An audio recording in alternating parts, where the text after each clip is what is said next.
कड़ी निद्रा अब बंद करो, कड़ी निद्रा अब बंद करो, भाषा बोलो अंगारों की। कड़ी निद्रा अब बंद करो, भाषा बोलो अंगारों की। खाल खींच लो आतंकवाद और नक्सलीवाद के नाजायज औलादों की। हो जाए अगर भूल तो, हो जाए अगर भूल तो भूल सुधारी जाती है। और जब कुत्ता पागल हो जाए तो गोली मारी जाती है। और जब कुत्ता पागल हो जाए तो गोली मारी जाती है। नमस्कार, मैं आशु परिहार। आज मैं अपना लाइव आने का उद्देश्य बता देती हूँ कि 25 जवानों की चिता की राख अभी ठंडी ही नहीं हुई थी कि 3 जवान और शहीद हो गए। कि 25 जवानों की चिता की राख अभी ठंडी ही नहीं हुई थी कि 3 जवान और शहीद हो गए। बड़ा दुख होता है मुझे, हमारे पास सरकार के पास 2 बहुत अच्छे बम जो वो फोड़ने में लग रही है कि हम कड़ी निद्रा करेंगे, हम ठोस कदम उठाएंगे, हम कड़ी निद्रा करेंगे और हम ठोस कदम उठाएंगे। तो बंद करो ये कड़ी निद्रा करना, बंद करो ये ठोस कदम उठाना। अब आपको भाषा अंगारों की बोलनी है, बहुत हो चुका। सैनिकों को अपने अधिकार दो। जब तक सैनिकों को अपने अधिकार नहीं दोगे हम बंधे रहेंगे। और कश्मीर से धारा 370 हटाइए। जब तक कश्मीर से धारा 370 नहीं हटेगी सैनिक के अधिकार उसको मिल नहीं सकते हैं। कश्मीर हमारा नहीं है जब से धारा 370 नहीं हटेगी। आप लोगों को थोड़ी डिटेल में बता देती हूँ कि जो धारा 370 है क्या। काफी लोगों को पता नहीं है कि धारा 370 है क्या।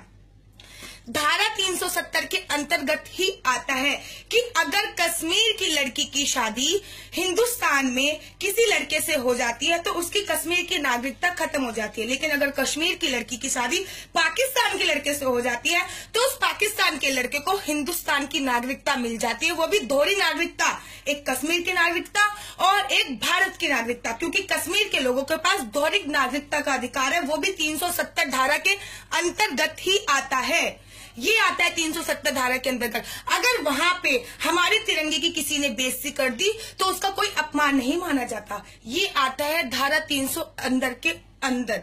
कश्मीर में भारत का कोई भी संविधान, कोई भी कानून लागू नहीं है। ये आता है धारा 370 के अंदर। वहां का राष्ट्र ध्वज अलग है, ये आता है भारत के 370 धारा के अंदर। वहां पर भारत का कोई भी नागरिक कश्मीर में जमीन नहीं खरीद सकता, ये आता है धारा 370 के अंदर। बड़े शर्म की बात है कि कश्मीर हमसे, भारत से 2 गुना, भारत सबसे ज्यादा किसी भी राज्य में इतना पैसा खर्च नहीं करता जितना वो कश्मीर में खर्च करता है। कश्मीर में भारत हर राज्य से ज्यादा 2 राज्यों को पैसे कश्मीर में खर्च करता है और वहां से चवन्नी भी नहीं लेता है। और जबकि वहां के सारे नियम कानून सब अलग है।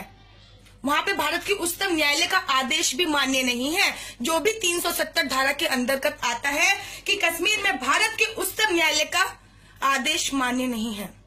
बड़े शर्म की बात है। कभी कभी सोच में पड़ जाती हूं मैं कि कश्मीर हमारा ही है कि किसी और का है कश्मीर।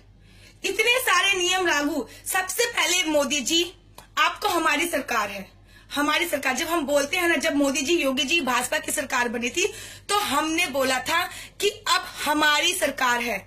जब हमारी सरकार है तो हम अपनी सरकार से मांगे करेंगे, क्योंकि बच्चा अपने माँ बापा के सामने ही रोता है। अब हमारी सरकार है इसलिए हम अपनी सरकार से मांग करेंगे कि वहां पे धारा 370 हटाई जाए, सैनिकों को उनका अधिकार दिया जाए, सैनिकों को उनका पूरा अधिकार दिया जाए। और अगर आप वहां पे धारा 370 नहीं हटा सकते हो, अगर वहां पे आप सैनिकों को उनके अधिकार नहीं दिला सकते हो तो हमारे सैनिकों को कश्मीर से वापस बुला लीजिए। जो वहां पे पत्थर मारते हैं उनको लड़ने के लिए भेजिए। जब उनको गोली पड़ेगी ना तब पता चलेगा कि कितने बेटे शहीद होते हैं। वो उन लोगों के लिए गोली खा लेते हैं हमारे सैनिक जो उन्हें पत्थर मारते हैं। शर्म नहीं आती उन लोगों को? अगर आप 370 धारा नहीं हटा सकते, अगर आप सैनिकों को उनके अधिकार नहीं दे सकते तो हमारे सैनिकों को वहां से वापस बुला लीजिए। और उन्हें लड़ने किसको भेजना है आपको? और लड़ने वहां पे कश्मीर के लोगों को भेजो जो वहां पे पत्थर खाते हैं, जो उन्हें पत्थर मारते हैं हमारे सैनिकों को, उनको लड़ने के लिए भेजिए। तो ये वीडियो बहुत इंपॉर्टेंट थी, इसलिए आप लोग शेयर करते चले जाओ ताकि लोगों को पता चल सके कि 370 धारा क्या है।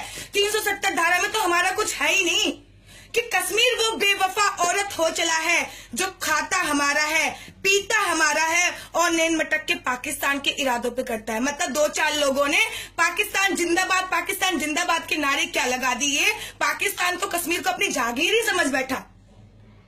बड़े शर्म की बात है ये। वहां से या तो धारा 370 हटाइए, सैनिकों को अपना सम्मान दीजिए, अगर नहीं दे सकते सैनिकों को उनका अधिकार तो वहां से अपने सैनिक वापस बुला लीजिए, मरने दीजिए कश्मीरियों को, उनके हालात पर उन्हें छोड़ दीजिए। वो वैसे भी जो पत्थर वाले काम करते हैं ना, वो यही डिजर्व करते हैं, यही डिजर्व करते हैं वो। कि अंत में 4 लाइनों के साथ समाप्ति चाहूंगी। आप ही मेरी वीडियो चारों तरफ फैला देना, चारों तरफ मेरा मैसेज पहुंचा देना कि 370 धारा है क्या, कि हमें कश्मीर की आजादी कैसे मिलेगी। कश्मीर हमारा अभिन्न अंग नहीं है।